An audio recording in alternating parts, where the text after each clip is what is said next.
இந்த அழகான இந்திய பெருங்கடலுக்கு கீழே உலகத்துடைய 8வது கான்டினென்ட் கடலுக்கு அடியில ரொம்ப ஆழத்துல தூங்கிட்டு இருக்குன்னு சொன்னா கேட்கறதுக்கு ரொம்ப ஆச்சரியமா இல்ல. இன்னைக்கு அந்த கான்டினென்ட் இருந்தா கார்லயும் பைக்லயும் நம்மளால ஸ்ரீலங்காவுக்கு போயிட முடியும்னு சொன்னா இன்னும் கேட்கறதுக்கு ரொம்ப பிரமிப்பா இருக்குல்ல. அங்க வாழ்ந்தவங்க பல தமிழர்களும் நம்மளுடைய கலாச்சாரமும் மரபும் இன்னும் அந்த இடத்துல வாழ்ந்துகிட்டு இருக்கும் உயிரோடன்னு சொன்னா அதை கேட்கணும்னு நமக்கு ஒரு ஆச்சரியமும் ஒரு தைரியமும் ஒரு ஆசையும் வருதுல, தெரிஞ்சுக்கணும் தானே. அப்ப நம்ம குமரி கண்டம் அதாங்க நம்மளுடைய லெமூரியா பத்தி இந்த வீடியோல நம்ம பிரீஃபா பார்க்கலாம். இந்த காணொலியை பார்க்குற அனைத்து தமிழர்களுக்கும் வணக்கம். நான் ஜோ, இது உங்கள் ஜோ.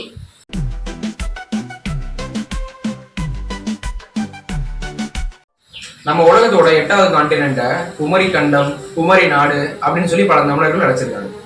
அதோடு மட்டும் இல்லாம கந்த புராணத்துல அண்டகோஷ படலத்துல என்ன சொல்லியிருக்காங்க அப்படின்னா, இந்த உலகம் அப்படிங்கிறது ஒண்ணு இல்ல, இந்த மாதிரி நிறைய பிரபஞ்சங்கள் இருக்கு. அந்த நிறைய பிரபஞ்சங்கள்ல நிறைய உலகம் இருக்கு. அந்த உலகத்துல பல கண்டங்கள் இருக்கான்.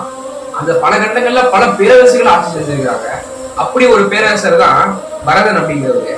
அவருக்கு 8 ஆண் குழந்தைகளும் ஒரு பெண் குழந்தையும் இருக்காங்க. அதனால அவங்களுடைய 9 குழந்தைகளுக்கும் தன்னுடைய நிலத்தை சரிசமமா பிரிச்சு கொடுத்துருக்காங்க. அவங்களுக்கு இந்த ஒரு பெண் குழந்தைகள் இருந்தான்னு சொன்னதுல அவங்கதான் இந்த குமரி கண்டத்தை ஆட்சி செஞ்சிருக்காங்க அப்படின்னு சொல்றாங்க.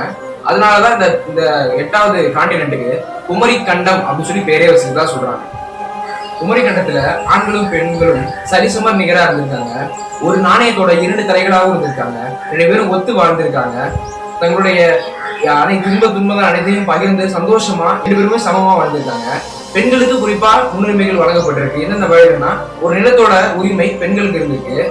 தான் எந்த ஆண்மகனை திருமணம் செய்து கொள்ள வேண்டும் என்கிற உரிமையை பெண்களை தேர்ந்தெடுத்ததாக சங்க இலக்கியங்கள் நமக்கு சொல்லுது. இது மட்டும் இல்லாம இன்னொரு முக்கியமான செய்தி என்னன்னா, தமிழர்கள் முதல் சங்கம், இடை சங்கம், கடை சங்கம் சொல்லி சங்கங்களை கூட்டி தமிழ் வளர்த்திருக்காங்க. அந்த கடை சங்கம் தான் இன்னைக்கு நம்ம பார்த்துட்டு இருக்க மதுரை மாநகரம் நடத்தப்பட்டிருக்கு. ஆனா அந்த முதல் சங்கமும் இடை சங்கமும் லெமூரியா கண்டத்துலதான் நடத்தப்பட்டது அப்படின்னு சொல்லி வரலாற்று ஆய்வுகள் நமக்கு தெரியப்படுகிறது. ஆனா அந்த லெமூரியா கண்டம் தான் இன்னைக்கு நம்மளால பார்க்க முடியாம. 5000 ஆண்டுகளுக்கு முன்னாடியே சுமேரிய முறையில் எழுதப்பட்ட கல்வெட்டுகள்ல குமரி கண்டம் பற்றிய செய்திகள் நமக்கு கிடைக்கப்பட்டது. குமரி கண்டத்துல மொத்தம் 7 ஆறுகள் ஒன்னதா பல இலக்கியங்கள் நமக்கு சொல்லுது. சிலப்பதிகாரம், நமக்கு எல்லாருமே தெரிஞ்ச சிலப்பதிகாரம், அந்த குமரி கண்டமானது 700 கவட்டம் இருந்ததா சொல்லுது. இந்த கவட்டம் அப்படிங்கிறது அந்த காலத்துல தமிழர்கள் வழங்கின ஒரு அளவுகோல். லெமூரியா கண்டத்துக்கு பேர் காரணம் கேட்டீங்கன்னா, இலை கூட்டல் விதி. இலைங்கிறது இங்க வம்சத்தையும், விதி அப்படிங்கிறது விரிந்த அல்லது அழிந்த அப்படிங்கிறத குறிக்குது. அதாவது அழிந்த வம்சம், விரிந்த அழிந்த வம்சம், வாழ்ந்த இடம் அப்படின்னு கூட சொல்லலாம். அதற்கு இன்னொரு பேர் காரணமும் இருக்கு. அது இன்னும் கொஞ்ச நேரம் கழிச்சு நம்ம பார்க்கலாம்.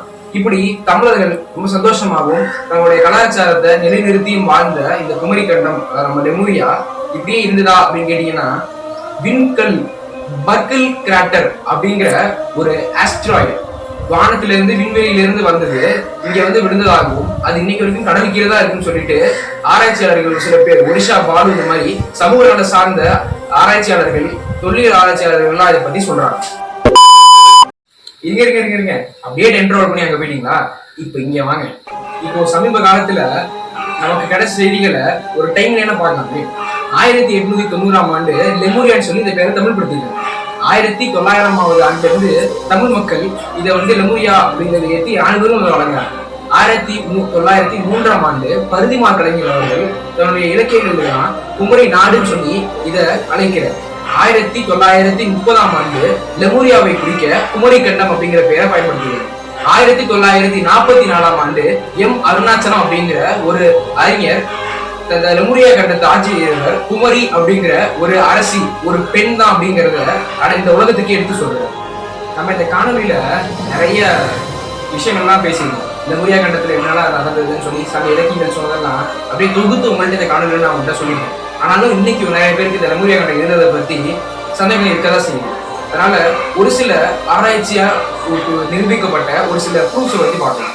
முதல்ல பாத்தீங்க அப்படின்னா, சோவியத்தை சேர்ந்த ஒரு அறிவியல் அறிஞர் யூரி ரெசிலோவ் அப்படிங்கிறவரு செவ்விந்தியர்களுக்கும் தென்னிந்தியர்களுக்கும் உள்ள அவங்களுடைய பிளட் வச்சு ஒரு டெஸ்ட் பண்றாரு. அப்ப டெஸ்ட் பண்ணி பாக்குறப்ப செவ்விந்தியர்களும் தென்னிந்தியர்களும் 20,000 வருடங்களுக்கு முன்னாடி ஒரே நிலவரப்புல ஒன்னாதான் இருந்திருக்கணும் அப்படின்னு சொல்லி சொல்றாங்க. பேசிக்கலா இந்த ரெட் இண்டியன்ஸ் அப்படிங்கிறவங்க நமக்கு தெரியும், நேட்டிவ் அமெரிக்கன்ஸ். அவங்க எல்லாம் இப்படி நமக்கு ஒன்னா இருந்துக்க முடியும் அப்படிங்கிற ஒரு கேள்வி வருது. அப்ப இந்த நம்மளையும் அவங்களையும் இணைக்கிற மாதிரி ஒரு கண்டம் இருந்திருக்கணும் தானே.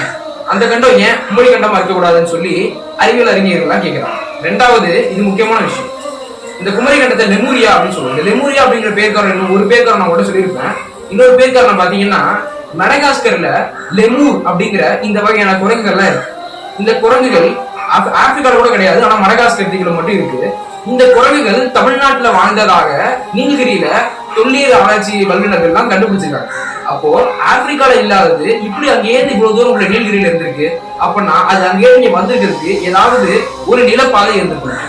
அது ஏன் குமரி கண்டமா இருக்க கூடாது அப்படின்னு சொல்லி கேட்கலாம். இந்த லெமூர் வகையான குரங்குகள் இப்படிலாம் கண்டுபிடிக்கப்பட்டது. இந்த செய்தியெல்லாம் கேட்டதுக்கு அப்புறம் தான் இதுக்கு லெமூரியா, லெமூர் குரங்குகளை வச்சுதான் இந்த லெமூரியா அப்படிங்கிற பேர் வந்ததாகவும் சொல்லப்படுது. இதெல்லாம் விட ரொம்ப முக்கியமான விஷயமா, ஆப்பிரிக்கா நாட்டை சேர்ந்த பழங்குடியின மக்கள், ஆஸ்திரேலியாவை சேர்ந்த பழங்குடியின மக்கள், இவங்களுடைய ரூட் வேர்ட்ஸ், அவங்களுடைய ஒரு சில வார்த்தைகள்லாம் தமிழ் மொழியோட அப்படியே பொருந்து போகுது. இதுக்கெல்லாம் காரணம் அவங்களை இணைக்கிறதுக்கு அங்க ஒரு கண்டம் இருந்திருக்கலாம். ஆனா இதுக்கு அறிவியல் என்ன பதில் சொல்லுது அப்படின்னா, இந்த உலகம் பேசிக்கலாவே தட்டுகள், இந்த டெக்டானிக் பிளேட்ஸ் அப்படின்னு சொல்லுவாங்க இல்லையா, இந்த பிளேட்ஸ் எல்லாம் இருந்தது. முன்னாடி இதெல்லாம் ஒண்ணா இருந்தது. காலப்போக்குல அப்படியே கொஞ்சம் கொஞ்சமா பிரிஞ்சு பெரிய பெரிய நிலப்பரப்புகளா மாறிச்சு. அந்த பெரிய பெரிய நிலப்பரப்புகள் தான் இன்னைக்கு நம்ம கான்டினென்ட், கண்டம் அப்படின்னு சொல்லி சொல்றோம். அதனால முன்னாடி இங்க ஒரு இவ்வளவு பெரிய நிலப்பரப்பு இருந்ததாகவும் அது இன்னைக்கு இல்லாம போனதாகவும் அப்படியே எந்த விதமே இல்லை அப்படின்னு சொல்லி சொல்லுவோம். இந்த லெமூரியா கண்டத்துக்காக மற்றும் வேறு செய்திகளை உலகத்துக்கு தெரிவிக்க அரும்பாடுபட்ட ஒடிசா மாணவர்களுக்கும் மற்ற அறிவியல் அறிஞர்களுக்கும் இந்த காணொலி மூலமா என்னோட நன்றிகளை தெரிவித்துக்கிறேன். லெமூரியா கண்டம் இருந்ததுன்னு சொல்றதுக்கு பல தமிழ் இலக்கியங்களும், இருந்திருக்க வாய்ப்பில்லை அப்படின்னு சொல்றதுக்கு அறிவியலும் ஒரு இருந்தாலும், நேற்று இன்று நாளை சொல்லி என்னைக்குமே மாறாம நம்முடைய தமிழ் மொழி, தாய்மொழி, தமிழ் மொழி நம்ம அனைவரும் இணைக்கிற கருவியா இருக்கு. அப்படிங்கிறதுல எந்த மாற்றமும் இல்லை. தன்னை புதுப்பித்துக் கொள்ளக்கூடிய மொழி தமிழ் மொழி, செம்மொழியா விளங்கக்கூடிய மொழி தமிழ் மொழி. தமிழுக்கு அமுதென்று பேர். அந்த தமிழின்ப தமிழ் எங்கள் உயிருக்கு நேர்னு சொல்லி இந்த காணொலியை நான் முடிச்சுக்கிறேன். இந்த காணொலியை பார்த்து ரசித்த அனைவருக்கும் நன்றி, வணக்கம்.